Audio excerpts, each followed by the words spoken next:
Welcome to Pallet University. This video was originally going to be about some of the ecology of the Found jungle in Pokemon Snap, sort of following up on the last two videos that we did about the general ecology of Pokemon Snap, as well as the ecology found in the park course of the game. However, one of my fellow YouTubers, Umbreon Libris, made a community post directing me toward this wonderful video from Did You Know Gaming. I really don't know how I missed that video because Did You Know Gaming is one of my all-time favorite YouTube channels. Obviously, I love gaming, I love video game history, that's why I collect all sorts of, retro games, like all these sort of older school Pokemon games behind me here. I have my Nintendo 64 sort of sitting on my shelf here next to my computer. So I love gaming, I love history, and I'm also a huge trivia nerd. I was on a televised sort of local quiz show for 4 years in high school here, sort of in my local area. So I've always loved trivia and gaming and history, so I love this channel so much, and I really don't know how I missed this video as soon as they posted it. But especially when this video actually talks about Pokemon evolution in the Darwinian sense, and weird, sort of hidden, more on that in a second, Pokemon lore that I have never heard of, that the vast majority of Pokemon fans have never heard of.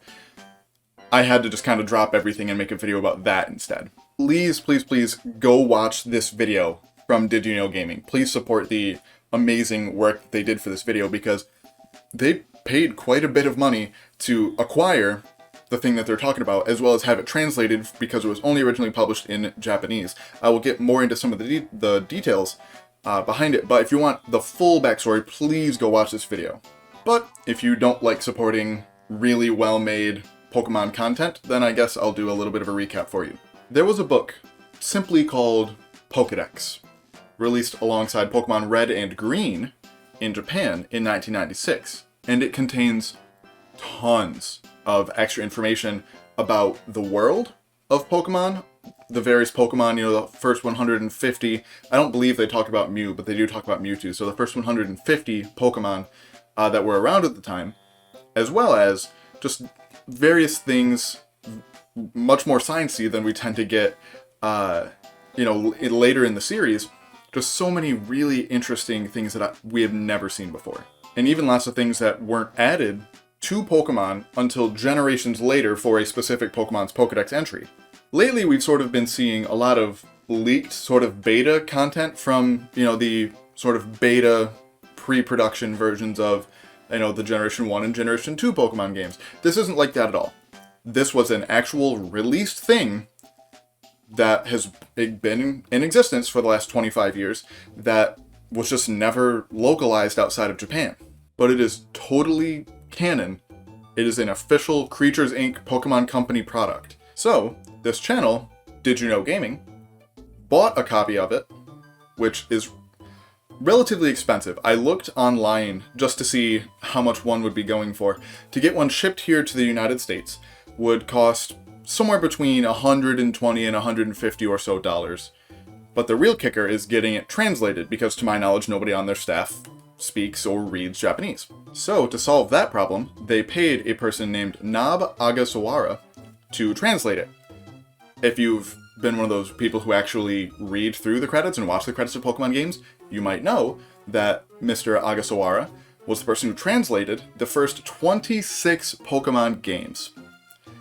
He worked for the Pokemon Company for over 10 years doing translations from Japanese to English, so he was the absolute perfect, most qualified person for them to get to do this translation. This video is going to be a very, very brief go through of some of the most interesting things that are sort of in my realm of expertise, but this is just going to be a fraction of what they actually talk about in their video. So please, once again, if you have not seen this video, please go do so.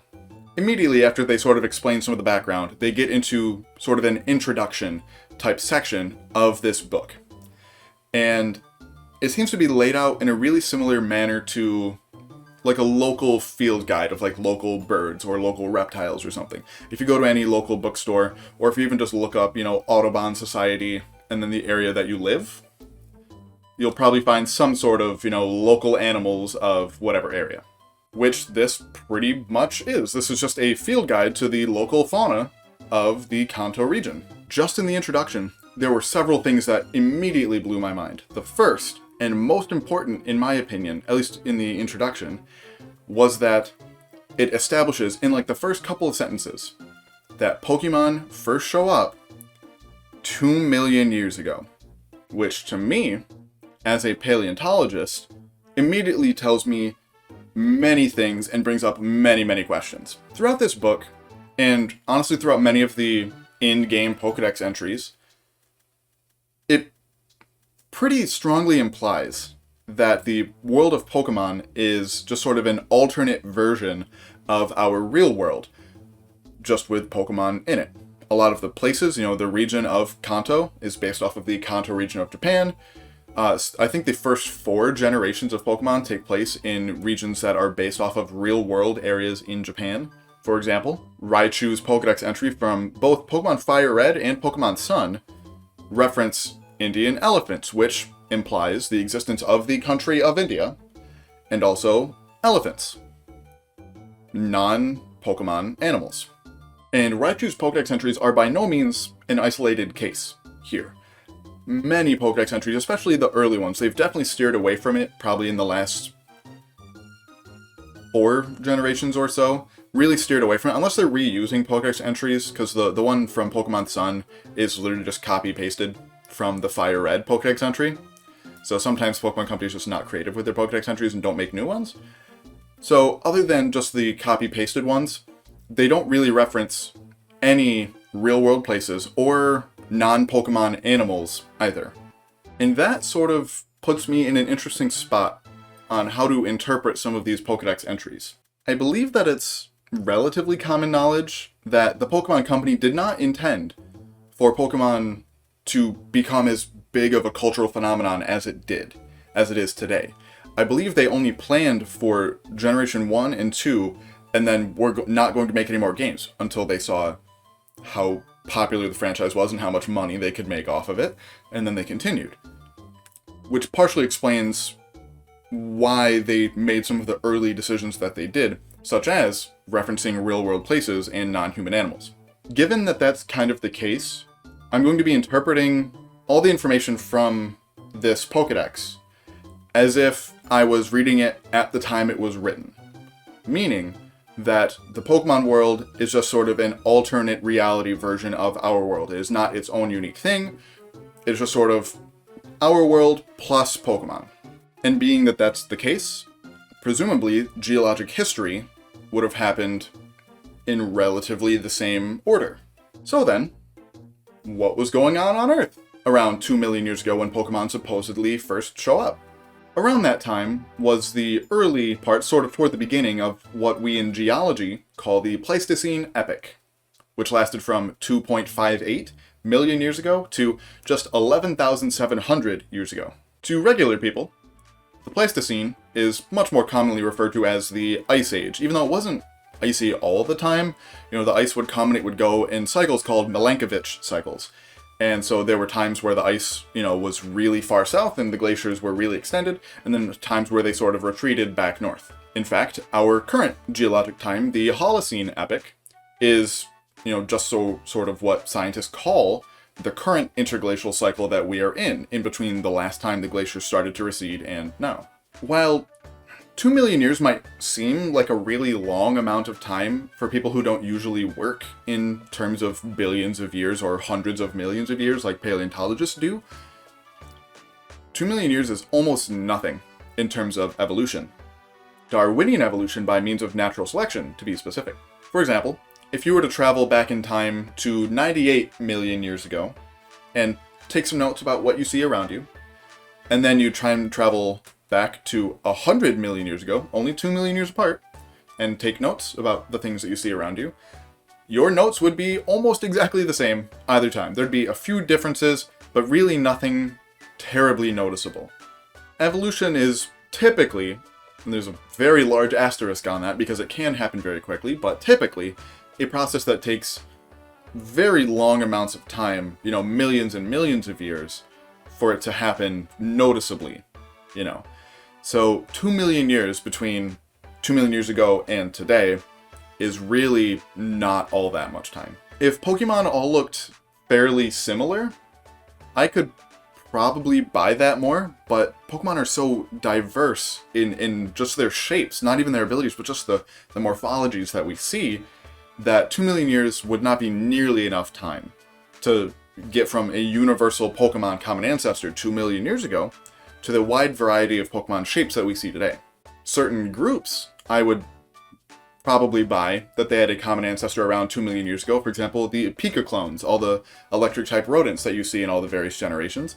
All of them are similar enough that I would say, oh, yeah, probably all of them, their collective common ancestor was probably around 2 million years ago. If someone told me that, I would not find that unreasonable. But this mention of Pokemon originating only 2 million years ago really tells me as a scientist that Pokemon is not a monophyletic group. But Gavin, you're throwing all these terms at me. What is a monophyletic group? A monophyletic group is essentially a single branch on the tree of life. This branch, for it to form this monophyletic group, has to include all the ends of the branches, as well as their most recent common ancestor. For example, our family, Hominidae, includes humans, bonobos and chimps, gorillas, and orangutans, at least that are alive today. So you can't make a group including humans and orangutans without also including gorillas and chimpanzees and bonobos. That would not be a monophyletic group. What all of this sort of technical jargon means is that each branch of Pokemon probably developed their sort of supernatural powers completely separately from one another. Based on the huge variety and diversity of shapes and morphologies that we see in Pokemon, their collective universal common ancestor must have been far longer ago than 2 million years, meaning that trying to create a sort of scientific tree of life of Pokemon is essentially meaningless if we do not also include normal, just regular animals, which are canon to appear in the Pokemon world in the early generations. And this PokeDex book kind of agrees with this assessment. At least Professor Oak does. This book includes a lot of Professor Oak's sort of personal notes about his studies. According to the translation in Did You Know Gaming's video, Professor Oak basically kind of gave up. He did not know how it worked. He also came to the conclusion that evolution by itself, evolution by means of natural selection, by itself did not explain the huge diversity of Pokemon that we see. And that was when we only had 150 Pokemon to look at, let alone today when there's, close to 900? I don't know the actual number, somewhere around 900. And I could not agree more. If that is in fact true, that Pokemon originated 2 million years ago. That was an extremely in-depth sort of digression, and that was literally just like in the first couple of sentences of this video that they made. The next tidbit that I want to sort of touch on is also from the introduction of the book. I'm not going to go as in-depth on it, but it's still one of the cooler things throughout the entire video, and it's still just in the introduction. The introduction talks about a previous Pokemon professor, Professor Nishinomori, who in 1899, it gives that date specifically, in 1899, published a scientific research paper, a paper which he called An Observation on the Evolution of Pikachu, which is very much how papers were titled back then. Very straightforward, not very jargony, very cut and dry. Sometimes they're still kind of titled that way these days, but not nearly as much anymore. This paper was the first ever documentation of Pikachu evolving into Raichu. Previously, they had thought that they were completely different Pokemon, that they had no real connection, at least not sort of a child to adult type of connection. Presumably, this is because Pikachu needs a Thunderstone to evolve, unlike the majority of Pokemon who evolve who just need to level up, or I guess in nature, get older. I guess that's how Pokemon evolve in nature. When I read that, the very first thing that I thought about was how often this kind of thing happens in my field, which is paleontology. We paleontologists argue about this kind of thing all the time. We argue very often about how two different species might actually be a juvenile and an adult of the same species. There's even some species where there's potentially 3 or 4 species that all represent the same actual species, just at different life stages. This is most common with dinosaurs, just because, you know, we can see how horses grow up because we still have them today. We do still have dinosaurs in the form of birds, but birds are just sort of one branch of the dinosaur tree, and they're so far derived from the branch that they belong to, from like the typical theropod dinosaur, that they only help so much, and they help almost not at all with things like sauropods, the really large long-necked dinosaurs, or ceratopsians, you know, the horned dinosaurs with the frills. We argue about whether just like what we call different species are actually the same, just one is younger and one is older. Both of these sort of main topics that I've talked about in this video are talked about in only the first 3 minutes of Did You Know Gaming's video, which is almost 40 minutes long. So please, there is so much more in this video for you to learn about. Please go watch it. And this video, by the way, is only part 1 of multiple videos that they plan on putting out based on this book. And I know I sure as heck am going to be making more videos about it. I really hope that once they are done, they put out some kind of version of it that is translated for people to look at. I kind of doubt that they will, because I feel like Big Daddy Nintendo would not be very happy with that. Nintendo really likes to sue people. This video has gone on for long enough. I could talk about the things found in this Pokedex for hours, but I don't want to do it all in one video because, frankly, that's way too long of a time commitment for both me and you. So we're going to break this up into multiple videos. Make sure that you check back occasionally for those future videos, because I have so many videos that I want to make just based off of the different Pokedex entries and things. The actual entries on the Pokemon, because some of them are wild. To keep up with all of our videos, make sure to follow us on Twitter at Pallet_U to keep up on all things Pokemon science, as well as, if you feel like this content's worthy of supporting financially, we do have a Patreon, the link to which you can find down below in the description. A massive, as massive as the amount of information contained in this Pokedex book. Now, thank you and shout out. I tried to combine those 2 words and it didn't work. Thank you and shout out to our current supporters on Patreon, Patty Murphy, Sam McCarty, and Jameer Connolly. Your support, as always, is so incredibly immensely appreciated. And lastly, thank you so much just for watching, and as always, there's a time and place for everything.